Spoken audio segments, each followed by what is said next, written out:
is Michael Steves, director of Klinger, and you're listening to Without Your Head. Welcome to the station of decapitation Without Your Head. I am Nasty Neal, and I'm joined by co-directors Powell Robinson and Patrick Robert Young, with star, he plays West, Dan Creed, in the movie Bastard. How are you guys doing? Great, how are you? I'm good, thank you. Now, the trailer looks awesome, I have to say. So you've done a good job with the trailer, and I think the movie will live up. Give us an idea of what we will see in Bastard. we had to sort of advertise it as, the bed and breakfast in the woods slasher film, but we in the actual film added in quite a few more elements than that. You got a newlywed hitchhiking serial killers and a couple of runaways and a cop who's doing his own thing. All kind of thrown into this. His own thing being trying to kill himself repeatedly. That's his thing. But the interesting thing has been seeing kind of the response to the trailer, and some people going like, "Looks like every other slasher," and I think they'll kind of, once they see the movie, know that was actually the point, was to surface level, do a throwback slasher, but it's actually packed with a lot of character stuff and hopefully a twist that no one actually anticipates. That's always the goal, but actually this time. Now, there's all different kinds of weapons used in the trailer, and I assume in the movie. How many different weapons are used in the film? Let's see. There's the cleaver, the hook, hammer, bare hands. Not like bare hands, like claws, but like bare hands. There's a couple of guns. I was just saying, there's just a guy who puts on some bare hands and. Yeah, just someone has in the woods. Someone has bare hands. That's the twist. You guys gave it away. Technically a lighter, but it's kind of off screen. Implied. Implied immolation. Uh-huh. Yeah. Hey, can Dan tell us a little bit about his character? Nope. No. They forbade me to say anything about West. No. West, I don't know what to say about West. He's a newlywed. You know what I mean? He's just hitchhiking his way across the country. Just kind of a normal guy who likes to do some crazy things every now and again. like smash people's faces in with a hammer. Yes. He's also in a band and smokes way too much. Oh yeah, we haven't introduced the band yet. We hadn't really brought that up. The band, yeah. That's a good little thing to add into this, I guess. The two newlyweds are actually in a band called the Royal Cunts. That's kind of their thing, is traveling around and playing music and All right. Well, now there's a line in the trailer that makes more sense. Yeah, that's a nice. Yeah, we hadn't gotten to bring that up yet, but yeah. Dan's in an actual band too, isn't he? I am. Yes. I'm in a band called the Space Cadets, actually. Mm-hmm. Yeah, we're just like a blues band, blues, like hip hop, actually, a lot of influence from that. Actually, one of my songs is kind of used in the movie, sort of, kind of, but yeah. So that's cool. Yeah. Actually, Neil, it's funny. You're based out of Sandwich, right? Yes. I used to live in Osterville, actually. Really? Usually no one has any idea. They think I just made that up. No, dude, I lived in Osterville for a couple of years, and my grandmother, till like a year ago, used to live in Osterville since I was born, so I was down there all the time. No good. The Royal Cunts are great. They have a good name. Now, what kind of tone is the movie? Because you said people said they see the trailer and they think it's a slasher, and you guys, say it's a throwback kind of 80s film. But is it straight up horror? Is there comedy? What kind of tone of a movie do we have? Yeah, I mean, one of the things that we've been seeing a lot is a lot of these retro slashers are kind of coming out of the woodworks, and so I think we're happy that while that's kind of what it is at heart, we worked in kind of a variety of feels, at least at the beginning. The story kind of starts at these different character points and becomes a slasher as it goes, which is fun for us to do. Yeah, absolutely. And we also didn't want to make fun or spoof the 80s or that genre of film. We just kind of wanted to make a movie how they made those movies. And so I'd probably say, like, for the first 45 minutes, it's like a slasher with elements of dark comedy, and then it just gets intense killing. Fucked up. Yeah. The last 20 minutes is just straight, just gore fest. I like that, but I have noticed in the last few years there's a lot of it's kind of like a comeback for like 70s style and 80s styles horror. Why do you think that is? Do you think it's because people making movies now like you guys, that's the kind of stuff you grew up with? We all just kind of, I think, appreciate that era so much. They started so many conventions, and also just kind of there's an aesthetic that they had that we lost somewhere along the way, and things kind of just got I don't know. There's a lot of creativity at that point in time where every movie was like doing these crazy different things, and it was just fun to kind of grow up on that. I think on like a marketing side point, nostalgia is huge right now. But on a creative standpoint, I think the state of horror, a lot of people were unhappy with it. And so when you're unhappy with it, you kind of bounce back to the last time you thought it was really great. And I think for most people, that is the 80s. Mm-hmm. I want to mention, obviously you guys are part of the After Dark Film Fest, the 8 Films to Die For. Like, what's that process like? How do you get involved in that? Did you have to submit your movie, or do they come to you, or how's that work? Yeah, we kind of took the not route that a lot of our friends did, which is a lot of in terms of other movies they made. We had a lot of friends hit festivals and things, and it's kind of hard to convince someone to let a campy 80s slasher into a esteemed festival sometimes. So we figured just kind of go right to the source. And Patrick kind of took the reins and just started cold emailing a lot of people, like, here's our movie, look at it, watch it. And then, we just went back. Yeah, we just blasted out like 50 emails to all these companies ranging from, Lionsgate all the way to, the companies that just go straight out on video on demand, hoping to just catch whatever we could. And then one day we got this email from After Dark, which a company we both have loved for quite some time, and then we lost it. Yeah. Now, it's coming out October 16th, and I know Boston's one of the places that's playing. It's like 10 or 12 cities, and for the festival. And Dan is from Massachusetts, so are you gonna be there, or are you gonna be in LA?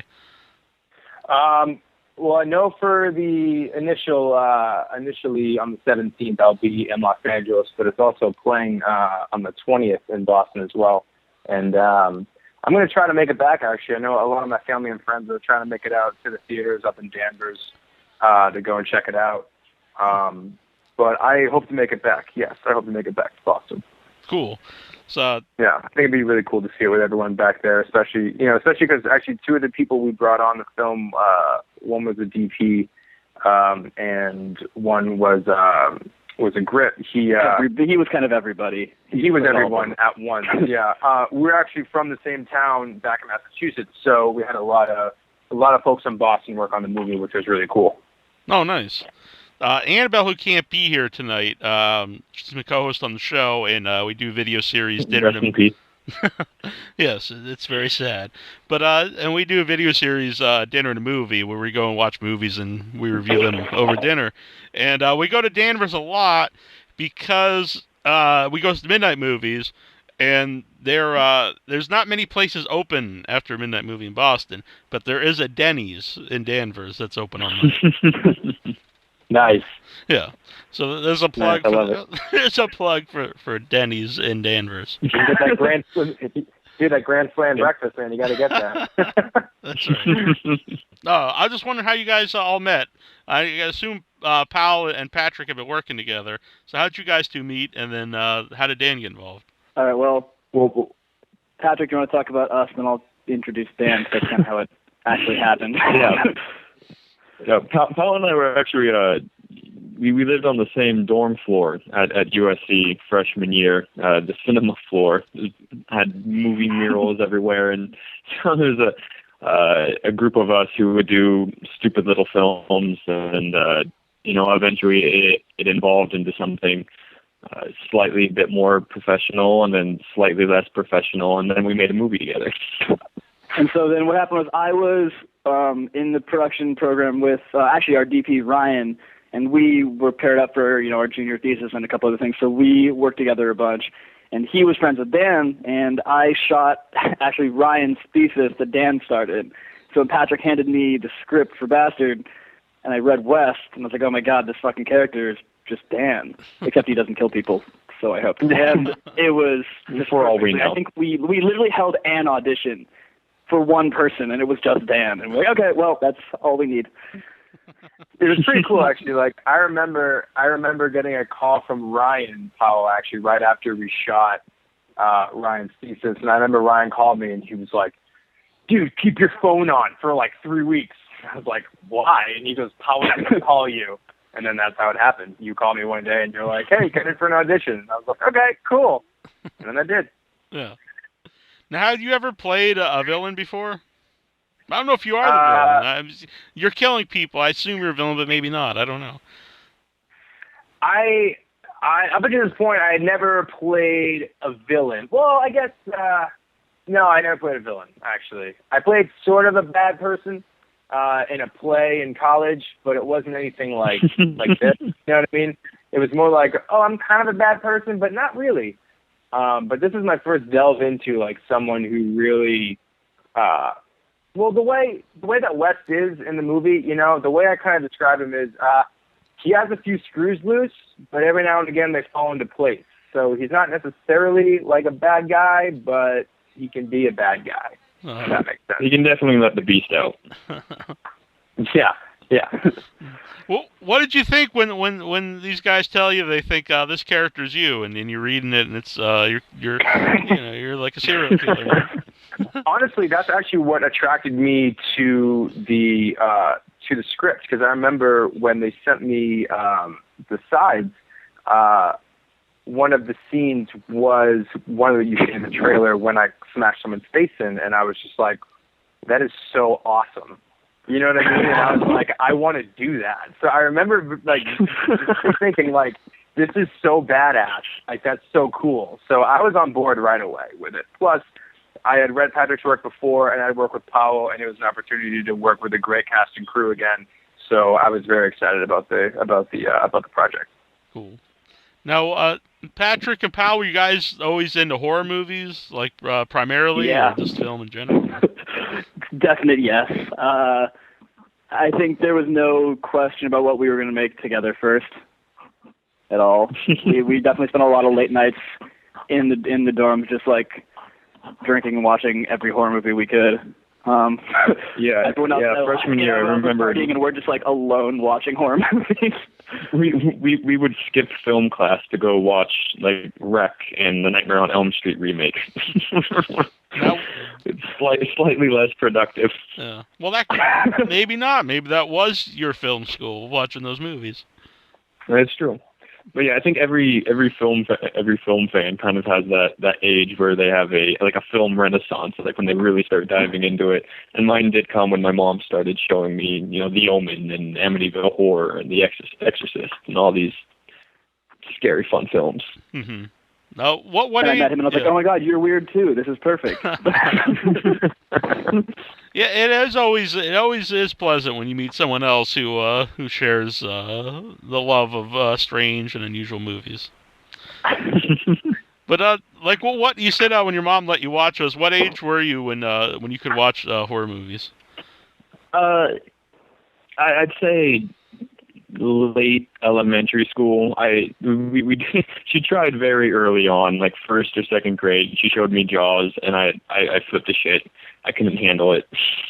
And then it took 2 more years, I think until 4th grade, until I read The Shining, and then kind of went all in. Mm-hmm. That's a pretty young age to be reading The Shining. Yeah. My grandmother, she couldn't finish it, and I kind of took it as a personal challenge. Uh-huh. Was she too scared, or she just was bored, or? Yeah, and they live alone up in Utah, so if you're reading The Shining, you're going to get pretty scared. Well, my parents just reminded me, because it's funny, because Patrick and I have talked about this a lot, like where he got introduced to The Shining, and I kind of forgot, but my parents just reminded me that when I was really young and we were on a family vacation, I was obsessed with wanting to watch The Shining, but they wouldn't let me. And so me and my cousins heard like 2 lines from the movie, and it was literally just red rum. And so we would run around the vacation house yelling red rum and scaring people. But like, we had no idea what it meant. But we were like these little tiny kids like popping out of doors saying red rum at our parents for like weeks. Nope.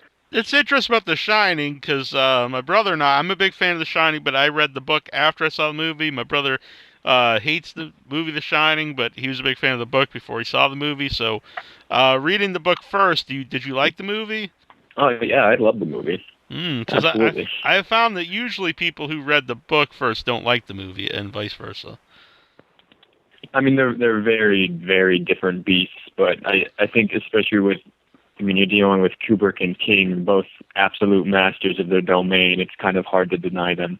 And Dan, are you a horror movie fan? For quintessential horror, I'm actually not. I'm actually the person who's in the theater, like, trying to cover their eyes and stuff like that. Like, I don't do very well with horror. However, I went to film school, and I have seen every Alfred Hitchcock movie. I have seen Psycho probably close to, like, 30 times. So that really helps spawn, like, my love, for the slasher movies, and Scream is another film that I love, too. But Psycho was definitely like the beginning of it. I took this class on like Gothic literature and was really like spellbound by H.P. Lovecraft and Edgar Allan Poe. So I read a lot of their work, and then coupled with Alfred Hitchcock, that kind of started it. But for modern horror, like I'm that scaredy cat in the theater, man. I'll be the first to admit it. But Psycho's great, though. It's one of my all-time favorites, so you can't go wrong with Psycho. Absolutely. Mm-hmm. No, back to Bastard, and I assume there's some fun kills in the movie. Now, was that something like you guys would like? Even before you started making the movie, writing the movie, you guys would talk about like if we make a horror movie, we want to have this in it or that in it. Yeah, definitely. I mean, I know that there's one in there that you get a glimpse of in the trailer that Patrick had wanted to do for a while with the spine, that you'll kind of get a better idea of what he's actually doing when you see it. But that we definitely planned that one out a lot. That was a fun one for us. Yeah. There were a couple of kills in here that I've wanted to do for, at least a decade. I think the description I told Powell for one of them is I want to turn someone into a handbag. And we did a great description. That's like a great visual cue right there.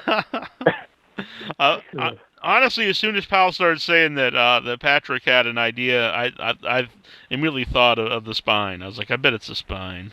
That really stinks. There's one other one that he's like I know that we had talked about even longer before I knew about the movie that he slightly brought up, and we can't reveal that one. That one's way too much fun. It's actually part of what got us an NC-17 rating at first. Yeah, originally, yeah. we have 2 scenes in there that had to get edited down because we got slammed. Yeah, we got slammed pretty hard. Well, I assume they'll be available on the DVD then. We'll find a way. Mm-hmm. People will see them one way or another. Or maybe YouTube. Well, they might throw it off YouTube. I don't know. Now, if you weren't in this movie, Dan, do you think it's a movie you'd be able to watch without being scared, or do you think this is a movie that would be too hard for you? I go back and forth about it a lot. It is hard to watch at times. I mean, I was in it, and there's still scenes that I'm like, oh, Jesus Christ, like, what did we do? You know what I mean? Like, it's still, I've seen it, God, how many times have we seen it? Like, 10, 15. Well, you guys have seen it a lot more than me, but, like, I've seen it, like, 10, 15 times, and there are still times where I still cringe. So if I hadn't been in it, I'd be shitting my pants in the theater. You know what I mean? But no, I mean, it's a fun movie. It's really fun, and there's some things in there that I don't think are in a lot of horror, and it really like, it kind of brings it up to the next level, which is really cool. That just gave me a good idea for marketing for movie, because there's been movies throughout for decades that give out barf bags, but I don't think a movie has ever given out like adult diapers. I'll be the first to wear it. We'll just stand at the front of the theater with a bag of Depends, handing them out. Exactly. Like, you're gonna need this. The movie that will make you shit your pants. You put logos on them, and yeah, they'll be worth millions someday. It'll be good times. We'll test it in a foreign market first. So, who did you guys get to do the gore effects? Actually, we kind of, like, I had done a lot of gore work in the past for my two previous, like, the shorts that I did while I was in school, including one where we kind of used for the spine scene. But we brought on, basically, we knew that Patrick and I would be completely swamped with literally everything else while we were there, so we kind of talked through the effects beforehand, and then we brought on these really amazing makeup artists to kind of just smooth them out and enact them when we were there so that Patrick and I could worry about, literally raining in a canyon or whatever the hell was happening at the time. But, yeah, we definitely planned them out pretty extensively. And then we had two key makeup artists and one come in for a very specialized effect that, once again, we can't talk about right now. But we had a lot of fun working with them. Yeah. Yeah, Lauren Bencomo and Taylor Perez, who they were also our main makeup artists. So they were doing shit. I don't want to say beauty because everybody kind of gets messed up in this movie. But our beauty artists also doubled as our special effects, and they did some, amazing wounds. Yeah. And then we brought on Whitney Banks, who did the I won't say it, but she did a thing with some stuff, and that was the main thing in the movie. She's the reason I think we got our epic NC-17 call out at the end of the movie. Now, Powell, you mentioned shorts. Are they available anywhere for people to see? They're not supposed to be online, so they were through school. They are there though. They're kind of hidden in Vimeo. If you find me on Vimeo, I can unprivate them, and yeah, definitely. There's some great works. Powell, there's some great works in there, bro. I'm just telling you. Snyder. We didn't have a lot of time to just do shorts. We filmed this movie 3 months out of college, and so all of our time, barely. We even shot the fundraising teaser while we were still juniors, right? No, seniors. I don't remember. No, seniors. But yeah, we were seniors. Yeah, because it was It moved very fast, is what we're trying to say. Yeah. What's that like for you guys? So it's your first feature movie, and you guys are having a theatrical release, and you're part of the 8 Films to Die For. Yeah, it's insane. Really, I think we're at the 10-day point right now, and I think we haven't really had time to let it just sit and let it hit us because of how much attention turning in the film needs and everything. And so, at least for me, it's just starting to hit, and it's insane. Mm-hmm. And an absolute privilege. How did Shriek Fest go? Because I know you guys were there this weekend. It was really fun. We had a great time. Yeah, we were there mostly supporting the Kondelik brothers, who produced and starred in one of the films there called The Divine Tragedies. I've known them since high school, and they came out and filmed movies like Airplane versus Volcano, and we technically worked on their latest film, Behind the Walls. Yeah, but it was great. Yeah, no, it was amazing. Met people like Jessica Cameron and Matt Mercer, and just being part of the horror community and having people recognize that, you guys are the bastard guys, it's really cool. Mm-hmm. Now, Jessica Cameron we've had on the show. She's very nice. What were some of the? She was great. Yeah. What were some of the movies that stood out for you guys? We loved Klinger, who we know. A lot of our friends worked on Michael Steve's latest movie, The Cold Descent, and so that was fun to see something that he had done there, and he was there for it. What was the other one that you saw, Patrick? I had to leave, but.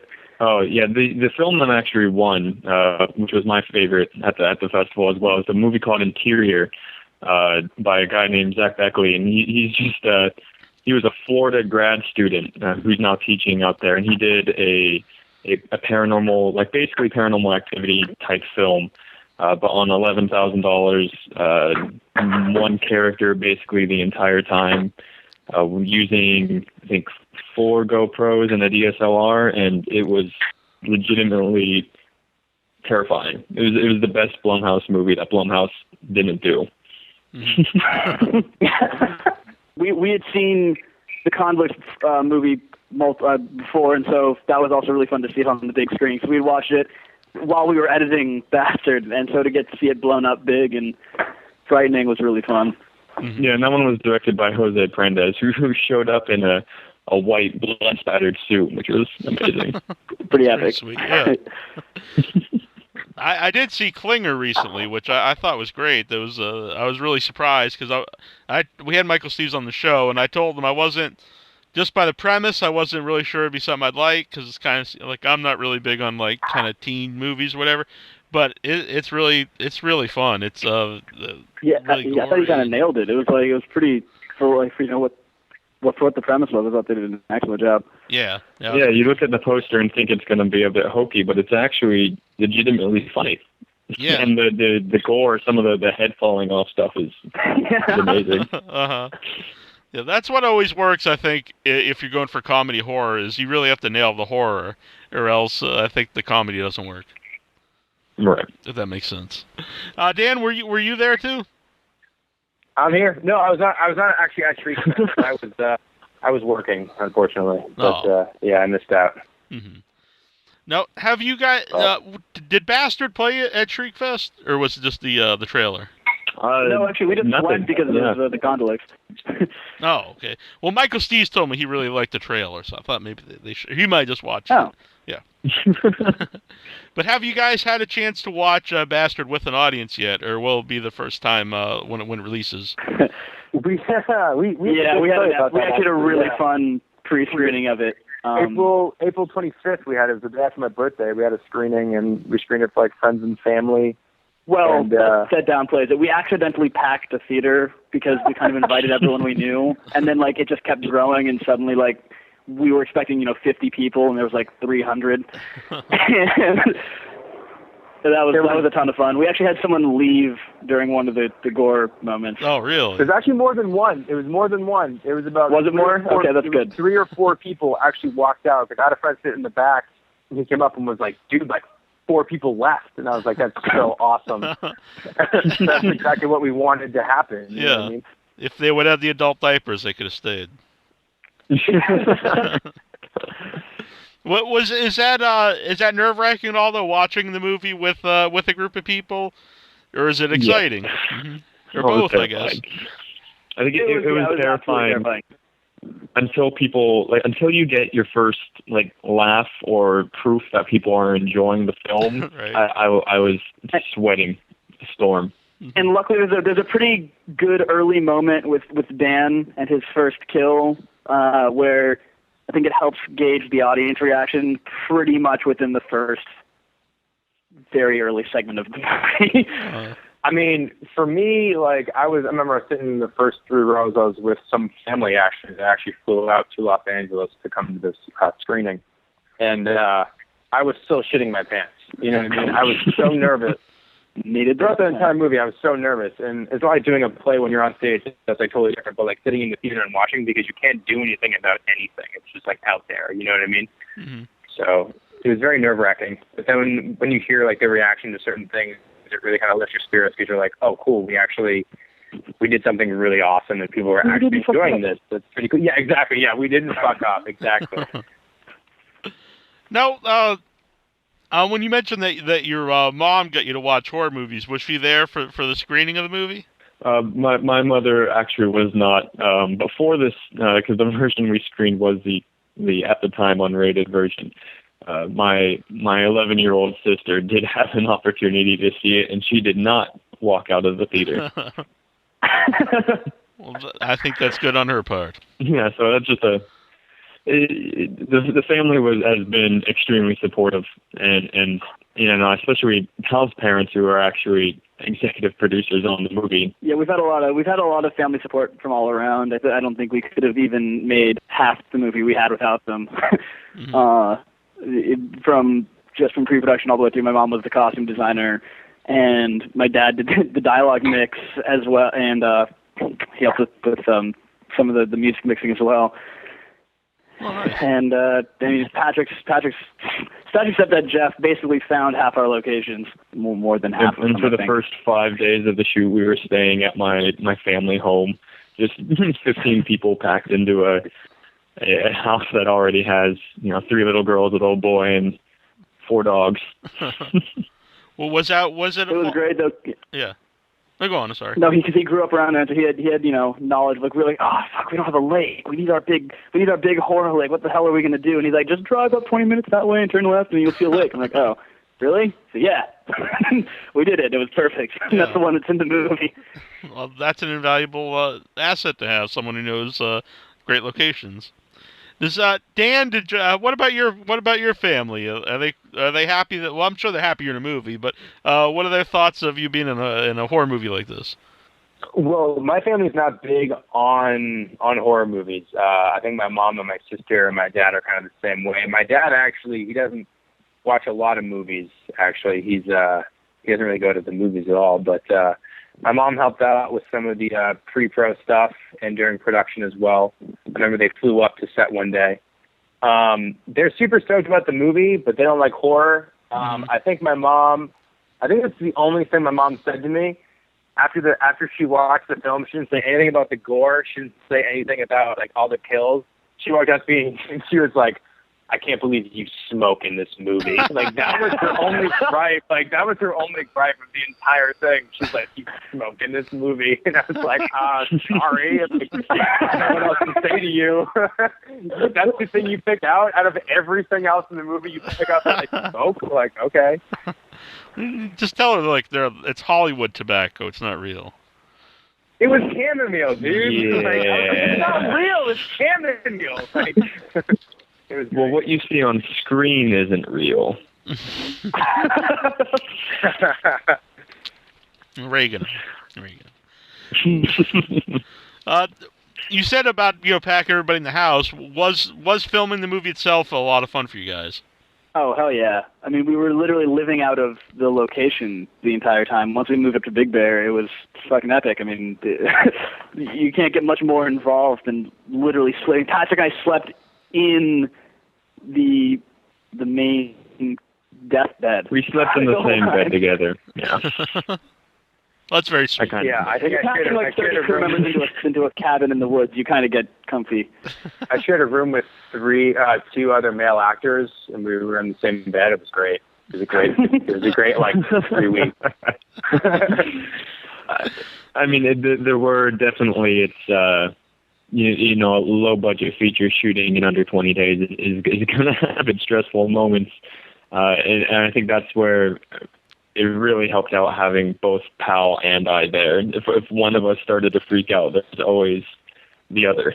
We were able to like split up duties across, literally across Big Bear. Like, oh, you got to go set up that one. I'll finish this scene off, and we would just jump around and basically be the same brain in 2 places. Yeah.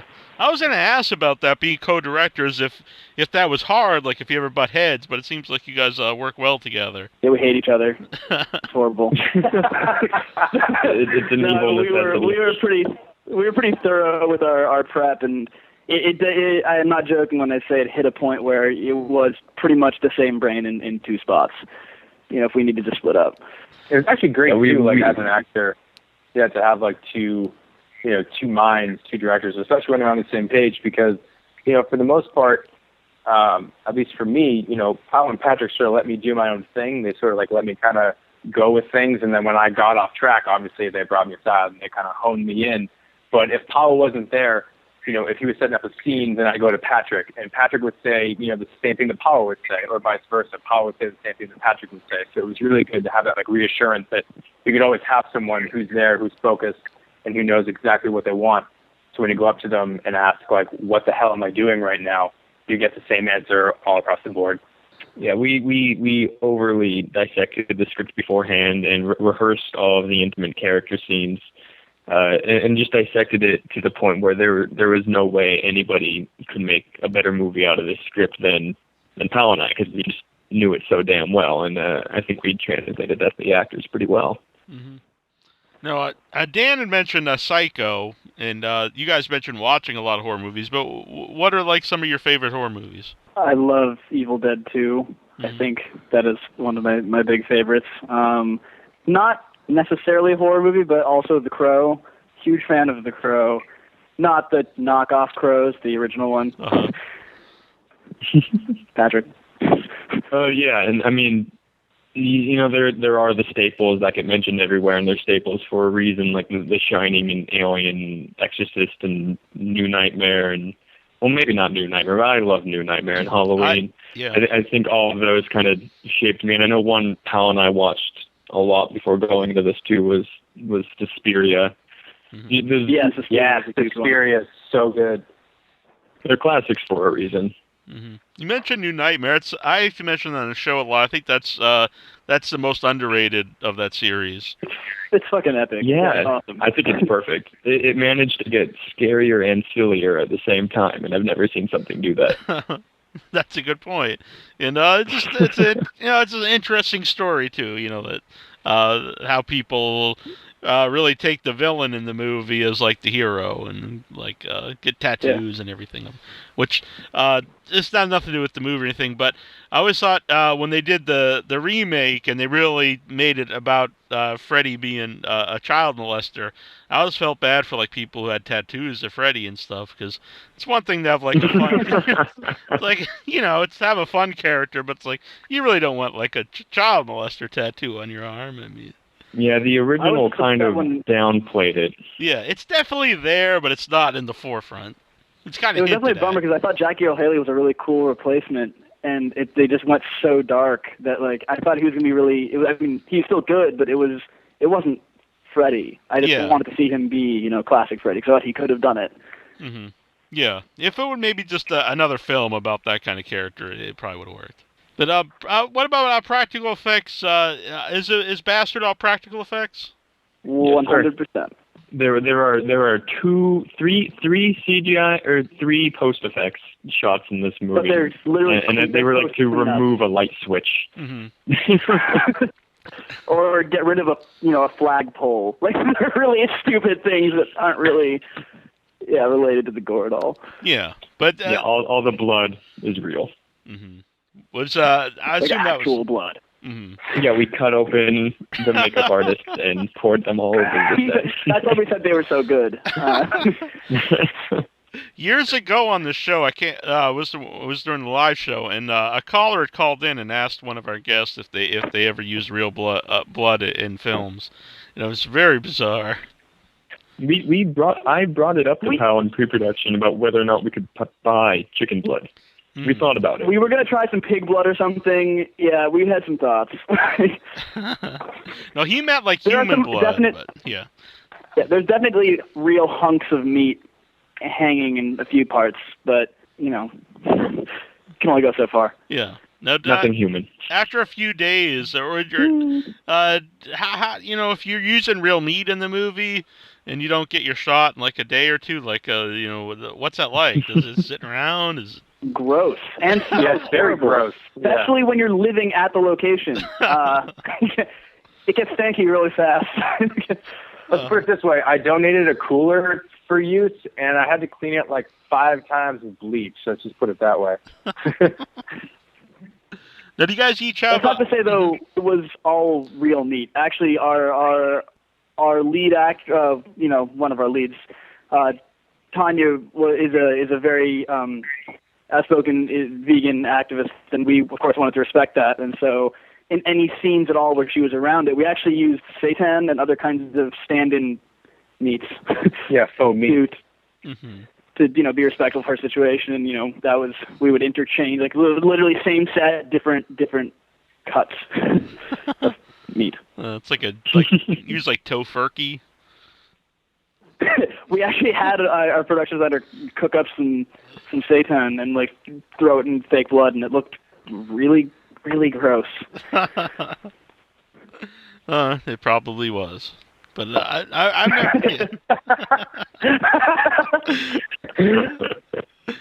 I really like the poster art. All the different graphics you guys have. They look great. They're kind of simple and they're I say clean, but they got the grunge and stuff. But primarily just the imagery is clean. I really like them. How much input do you guys have in that? The one through After Dark, we were able to just kind of throw in ideas. The one with the villain's face on it, the After Dark one, we like Powell said, had a few suggestions, and then the one before that, the drawn one that has the villain's mask and bastard with a hammer T, it's actually by an artist I met at Comic-Con called Sean Koss, who's part of the great webcomic Cyanide and Happiness. And then all the other ones were actually Powell, who designed those. And so we have a couple more designs we're gonna just release as we get closer because we just like them. But thank you for bringing them up. Yeah, no, they look great. I like the hammer logo and all that stuff. It looks nice, and it sticks with you. Now, do you guys each have a particular story that's like your fondest memory of making the movie? Let me think. We were all very fond of each other the whole time, so there's a lot. I think actually my favorite story is from the one that comes to mind is from the fundraising teaser. Actually, that we learned how to fix it for the actual movie. We had a stunt where someone falls out of a car after they die and they hit the ground and roll off, but they get smashed in the face while they're on the ground, so there's blood everywhere, all over this mattress on the side of an isolated highway in the middle of nowhere. And, we thought someone had said they were getting rid of it, and Patrick and I didn't really know how. It turns out it just ended up on the side of, over the side of the road. And we get a call 3 days into editing the teaser from the sheriff's department in Redlands saying, we know you guys were here. It looks like there's a murder scene on the side of the road, and there was blood. They sent us a picture of this blood splatter all over the ground and a bloody mattress just haphazardly chucked over the side. We're like, oh no. They had legit gotten calls about a crime scene. Kind of left. Thankfully, it rained a couple of days after that, but. Yeah, no, we had some plans actually for other things that would have been good stories for this. Patrick and I came up with this whole anti-piracy thing that we were going to do. Patrick's going to talk about it because it was your brilliant scheme. Oh yeah, we were actually going to try to be the first ones to release this on the torrent sites, but replace the different scenes, the most intense scenes, with just Powell and I in an apartment reenacting them with wigs. Like sock puppets. The problem was because of our limited shoot schedule, we couldn't do it. It was everyone was just pedal to the metal, and we just made the movie, and so there wasn't actually a lot of fucking around happening. There was one scene that I actually quote unquote directed, which was pretty sweet. Well, yeah, and the other part of that is anytime an actor messed up their lines, they were supposed to say "Don't pirate," so we could put it in there, and it happens twice over 17 days. So the actors were really on point. No one ever flubbed the line like that. Yeah, so we never had the opportunity to even make the piracy cut because everyone did such a good job. Yeah. Just before we get to Dan's moment, I do want to about piracy itself. How much does that hurt filmmakers of your level? A lot. Yeah. A lot. Especially with these kinds of films not being nationwide. Most of your money does just come from, online downloads, and on the rare occasion, if you do happen to get into, on TV or on a streaming site like Netflix, and then even then your distributor's taking, most of that cut. And so, the best thing, someone like us could get out of it is, make your money back and get a little exposure. But if, you can't show that your movie's making money, no one's going to give you your second film. It's really weird, because I've been doing the show for 10 years now, and one of the first guests we had on the show was Adam Green, right before Hatchet came out, or right around when Hatchet came out, and he had mentioned that people this was back on MySpace, he said they would message him on MySpace and say they saw the movie, and he's like, well, how did you see it? And they're like, oh, I downloaded off torrent site, whatever. And so he would ask him to go and buy the movie, even if they bought a ticket in another state, and they'd get mad at Adam and couldn't like, understand why he was upset that they were basically just telling him they were stealing his movie.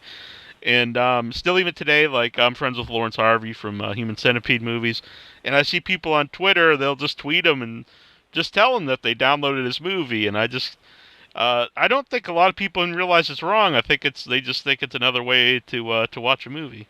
Yeah, it's weird that, and I mean, I'll be the first to say that I have done it, probably too much, but it's people don't see it as stealing, but you couldn't ask them to like walk into Walmart and walk out with a DVD copy of the movie without paying, because Right. then they'd get the idea. But for whatever reason, they think, oh, but if I delete it, it's fine because I'm not owning it.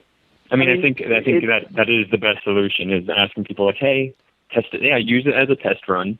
If you enjoy the movie, then pay the $4 to rent it, please. Yeah, because you're not going to just stop anyone from doing it. I am surprised that people are just so blatant about it. And I'll just bet you I'm going to go see a Green Inferno or something, and people will be like, "Oh, why don't you go download it here instead?" And it's like, because I want to see it, or at least That's their loss, man. That movie's epic on the big screen. That's their problem. Honestly, there's nothing like watching any movie that you like on the big screen. It's cool to see it on your computer or your TV, but it's not the same experience as watching on the big screen, especially with a group of people who also, are into horror movies or any movie.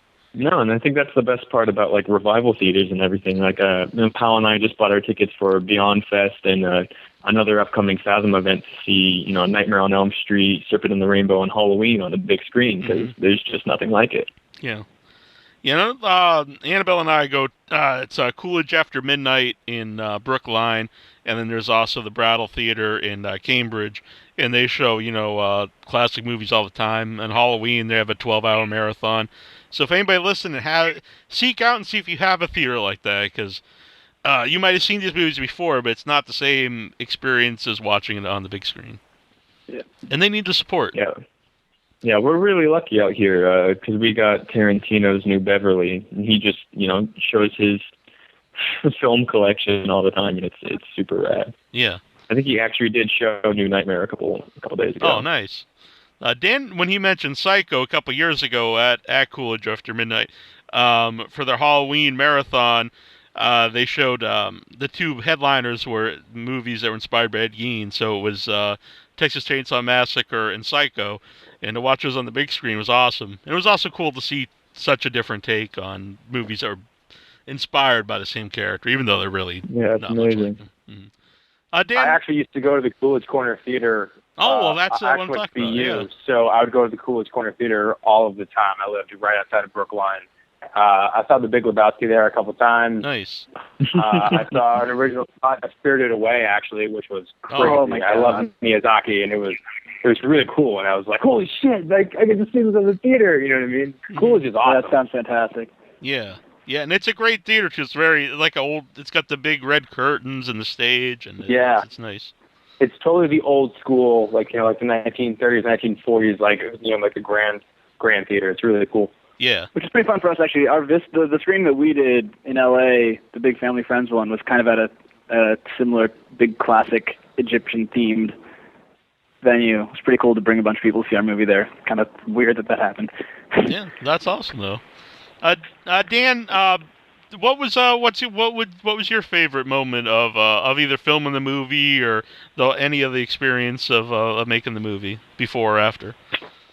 I know there's two I'll bring up. One was during the when we were shooting it was like the pitch trailer, and right before I had to murder someone, I got stabbed in the eye by a bee because we were filming next to like a bee farm.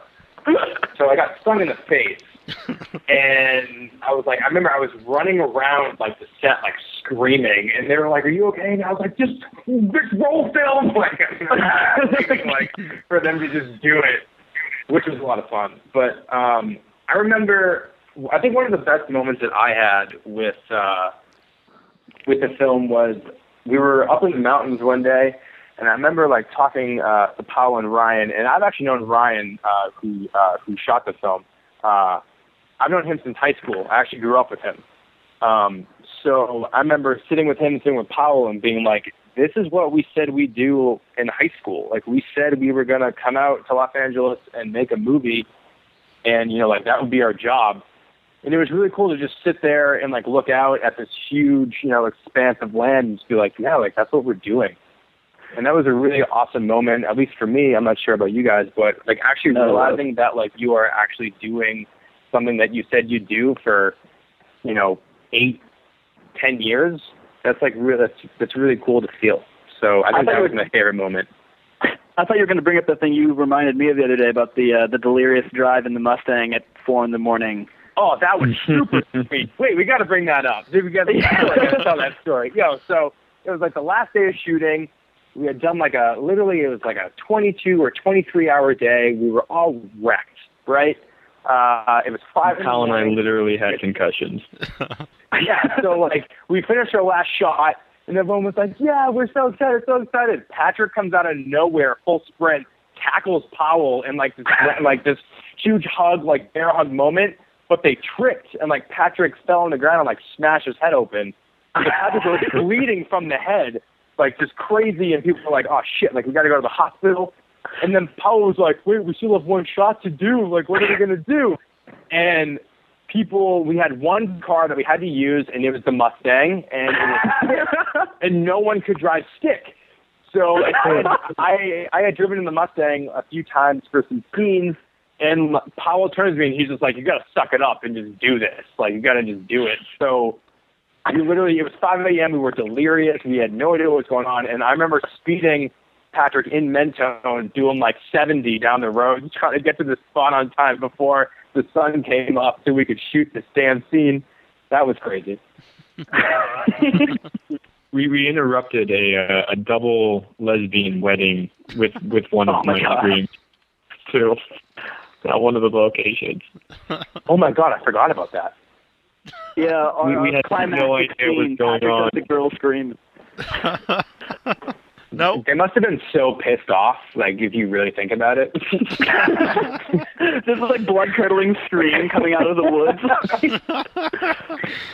It wasn't even woods. It was like a 50-foot by 50-foot stretch of bamboo forest that we were not supposed to be in.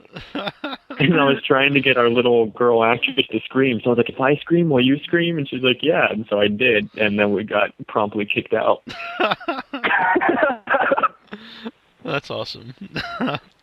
No, where's the best place to find information about Bastard online right now? Probably our Facebook, I would guess, is the cleanest. Facebook, Twitter, the 8 Films to Die For website actually has a lot up there as well in terms of like the press release. But yeah, the Facebook and the Twitter is constantly posting new information and new articles, and this is the second interview we've done this week with, and we're trying to get all the different actors out there. So if you want to hear and see it all, facebook.com/bastardfilm is where it's at. Very cool. And I want to thank each of you for coming on tonight. It's been a lot of fun to talk to you guys, and I'm really looking forward to the movie. Thank you. Yeah, it was nice. Well, thank you. On the 16th, it comes out on VOD, iTunes, Amazon, things like that. And then on the 17th is where it screens most theaters. That is listed on the After Dark website. Mm-hmm. We would, of course, encourage everyone to go see it in the theater first, but if you can't, the 16th it'll be online everywhere. So. Mm-hmm. No, I think it would be cool to go see it with all the other 7 movies. Have you guys seen all 8 films? No, unfortunately. No, we have not. They're keeping all fairly close to the chest right now. Yeah. Well, you guys will go out and see them as well. Oh yeah, I'll be at them all. We'll actually be doing signings at the Los Angeles premiere, and Powell and I, and hopefully some more people are going to try to get to Phoenix and San Francisco. And as Dan said, would very much like to hit up Boston. Mm-hmm. Very cool. Well, hope maybe we'll have you guys back sometime. Unless you get too big to talk. That'd be great. All right. We do have something in the works, so that would be cool if we could come back. Yeah, definitely. No, it's been great, and I'm really looking forward to the movie and continued success for you guys. All right, what was that safe word? I'm sick of you. That is. Hi, this is Jessica Cameron, and I'm on withoutyourhead.com.